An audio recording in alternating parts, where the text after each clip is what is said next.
За энэ 10-ийн бодлогыг процентоор илэрхийлнэ.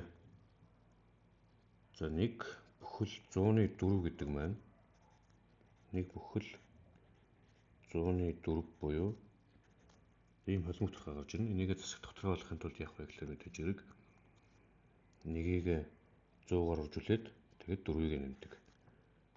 За 1-ийг 100-аар үржүүлэхээр мэдээж 100 болно. 100 дээр 4-ийг нэмэхээр 104. За ингээд өөрөө 100% тодорхой шууд шилжсэн учраас энэ бол 104% гэж гарч ирнэ. За жишээлх юм бол дахиад нэг жишээ авъя. 2.1 гэсэн энэ тоог процентоор илэрхийлэх буюу хувиар нь илэрхийлэх гэх юм бол 2 бүхэл 11. За энэ маань яг түрүүнийхтэй адилхан ёс.